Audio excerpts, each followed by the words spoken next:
In this video, we're going to be talking about the conventional deadlift setup. So, like I said in other videos, you're going to set up feet about shoulder width apart. Personally, mine are going to be a little bit closer. That's just the way that feels most comfortable to me. When I first approach the bar, I want to think about my shins being give or take an inch away from the bar. That way you don't have to move to the bar is already set under you. The next tip that I would give is to push your hips back as if you're doing an RDL. Once you feel that your hamstrings stretch, that is when you're going to bend your knees. The deadlift is a hip-focused movement, not a knee-focused movement. So when I'm first setting up, I want my hips to be more engaged, feel that stretch in my hamstrings. That's when I'm going to bend down and grab the bar. That's the most general setup that I can give you right now. I tweak it on a person-by-person basis, but to start, that's my best tip. From there, I will set up, push my hips back, stretch my hamstrings.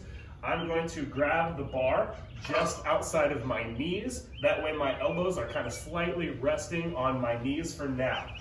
Next, this little clicking noise that you hear, that's going to be called the slack. It's super important to get the slack out of the bar when you're pulling. That way, it's not like it acts kind of as a speed bump if you don't. So if you don't want to hit that speed bump when you're driving, you don't want to hit a speed bump while you're deadlifting either, especially once you get up to some heavier weight. So I'm sitting back, knees bent, I'll grab the bar, I'm going to pull that slack out of the bar. As I'm doing that, I'm going to think about rotating my elbows and closing my armpits so that my elbows, the inside of my elbows are facing forward, and I close this gap in my armpit, kind of like someone's coming from behind to tickle your armpit, that feeling that you get when you close your lats, when you really squeeze your back like that. That's the type of feeling you want. We'll squeeze nice and tight, and that's when I'm about ready to pull. One more tip for your breath. Personally, I will take a breath at the top of the deadlift.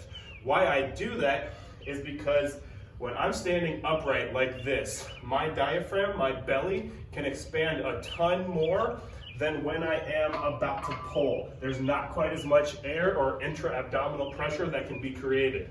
Let me show you my full setup.